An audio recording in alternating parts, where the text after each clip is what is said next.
Hi, in this video tutorial I am going to create a build pipeline for a .NET 6 project and run code analysis using SonarQube when the project is building. At first, let's explore the projects that is opened in my Visual Studio IDE. You can see I have 17 class library projects and a 1 web API projects in my .NET Core solution. Let's right click on one of the project and let's select properties. You will see the target framework as .NET 6 in this project.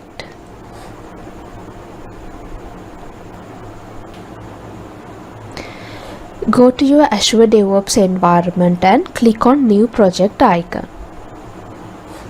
So you will see a screen like this. So we have to provide a project name and description. So I will provide the project name as demo project. Okay, so we have to select the visibility as it is required for the project. You can set this project as private when you want to provide access only to a limited number of people. Let's set the visibility as public for this project since we don't want to have like that kind of access restriction. Okay, so let's click on advanced here and you can provide what is the version control you are using for the project from here and what is the work item process you want to follow in your project. So for this project I will select Git as the version control for the project and I will set the basic work item process for this project and click on create. So it will be create in your project.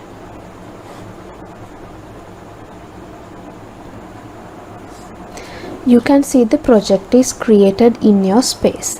Let's click on repos and let's click on commits. So here you have the option to clone this project and let's try to push the changes, commit this the solution to this repository we just created as demo project.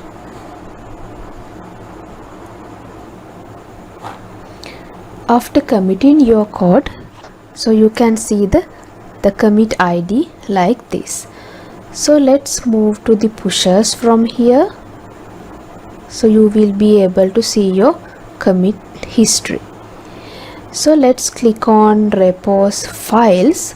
So you will be able to see your main branch, that's the master branch, and you will be able to see the project files and its structure. So if you click on API project, you can see the folders and what are the files available inside there.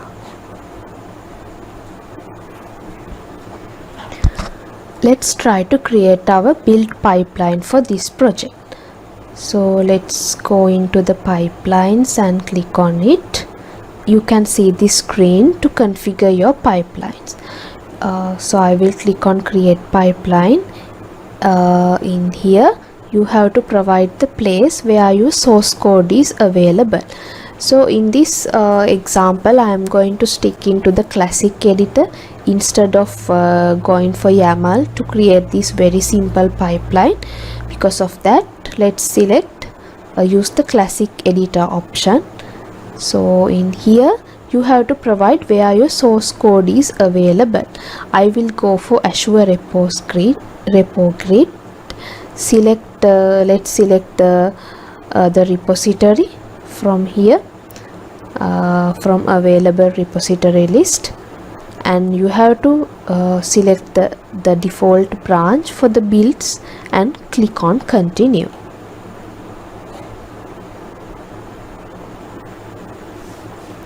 In here you have variety of templates to create your build pipeline.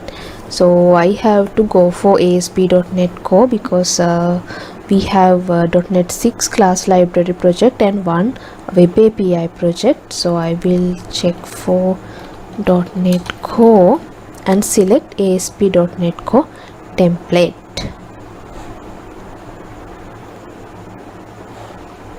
You can see your build pipeline is created. Let's select the agent pool.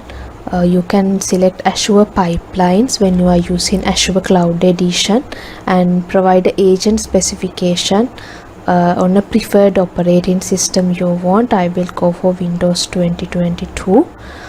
You can select in here you can select default agent pool as well when you are using the on-premises Azure DevOps environment. And for these two parameters you can keep the default values for projects to restore and build and for test projects. From here let's go to this get sources section. So here you have already selected this project source, repository and branch information. Here for this clean parameter, let's provide clean value as true from the drop down. Because of that it will clean the working directory of your build agent before the build is run. So let's keep the tag sources as never, and report build status checkbox checked with the default values. So then let's go with these default values for the agent job. Okay, so let's move to the first build task available, restore. So you can see the task version. You can provide a display name to this task if you want. I will say .NET restore, and we'll keep all the other things as default. So let's move to the build task. So in here also let's keep the same values. When I'm done building my class library DLLs, what I want is I want them to change the assembly version as per the build number of the pipeline. So then you will be able to see a proper version available once it releases. In order to do that, you have to add a new task to insert the assembly version information. So let's click on this plus icon. It will open up the available tasks to add. So let's move to the search bar and type assembly. So you will be able to find a task to insert assembly versions. So we can pick the first one from the marketplace, that's assembly info, and let's click on get it for free. So you will be redirected to the Azure marketplace. Let's click on get it free.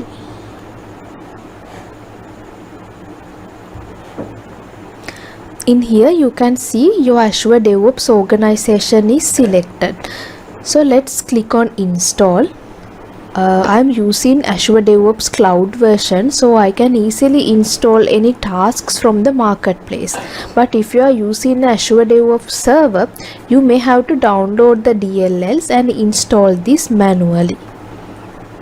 So I will move to proceed to organization. So you will be redirected to here. So I will save the pipeline and then refresh this.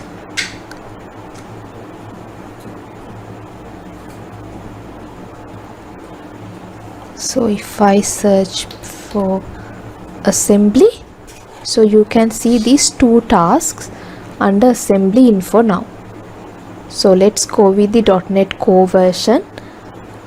Since we have .NET Core class libraries, let's get this assembly info task as the first task. So I will drag and drop it here. So we have to insert this assembly version to the compiled files from the build. So at first let's click on this insert attributes checkbox. All the other values are like, we'll set it to default.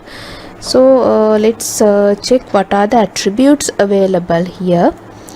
So you can insert the build number for this version in. So you can insert that build number for the assembly version, and let's do that for assembly file version. And what else? You can do that for package version as well.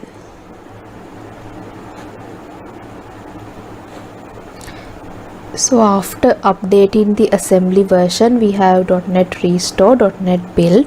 So in the build task, it will build all the CS proj files. So the test task, I'm not going to explain about the test results of the test projects or the test coverage. So we can remove this task from here. So then we have the publish. So I will change the name as .NET Publish. So this will publish the projects after building. So this task is going to publish the web project. In this video, I am going to show you how to run Sonar Scanner for your projects. If you have already configured SonarQube in your projects, you can run some commands to run Sonar Scanner in every new build. Let's run a command line to begin the Sonar Scanner. So for that, we have to add a new task for that. So I will click on plus icon, cmd and command line and add here.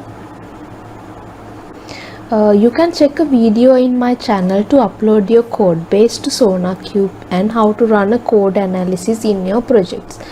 So you have a video in my channel to upload your code base to SonarQube and how to run a code analysis in your projects. Check the video link in the description below. So we have added a command line task. So let's drag it over here after build. So I will give a name as scanner begin. So here you have to provide a script to run this when this command line task starts. It's the same command we ran in local environment to push the code base to SonarQube. We have to pass the key of the project. We have to pass the host URL and credentials. So I will take that command from here and paste it here. Then we have to build the project to find errors and warning of the solution. So I will check for the build task here and click on add after this.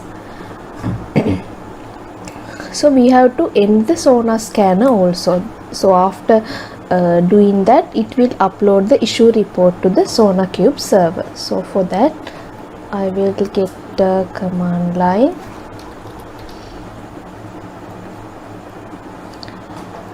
After this, I will get the Sonar Scanner end command like this.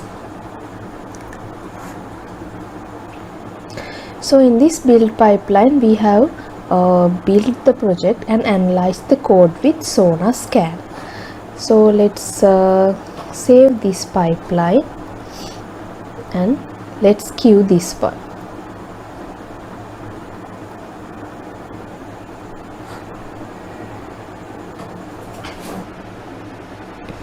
When we run the pipeline, it gives us an error in the .NET build task. It says the specified version string does not conform to the required format major minor build revision. That means the build version that it's not matching with the with this major minor build revision format. So if we go to the set assembly manifest data and try to see what is the assembly version is something like this, it doesn't comply with the major minor and revision type of version in system. So we have to do some changes here for the options. This is the default build number format. For that one, let's change this to something like this. So I am just adding 1 as the major version, and for the date the year as the minor version and another minor version as per the day of the year, and then the revision. So let's save and queue this one and see. So when the pipeline is running, you can see the major version is there, the year is 2022, and the day of the year is like 81, and this is the revision. So you will be able to see these are the attempts that the build pipeline has been run. So this is the latest attempt with the build number. You can see the build number has been changed. Once you click on that, you will be able to see these informations, one published. So let's click on that. So you can see, so you know we have the we have a web API project and we publish that. So if you just expand this one, you will be able to see the API zip projects in here. So you can download this one from here and extract this into your local IIS or maybe into on-premises server, or else you can create a release pipeline for this .NET Web project. So we have published this from the build pipeline. You can create a release pipeline to release that and release that into on-prem server or deploy it into Azure App Service. So let's do that in my next video. Thank you.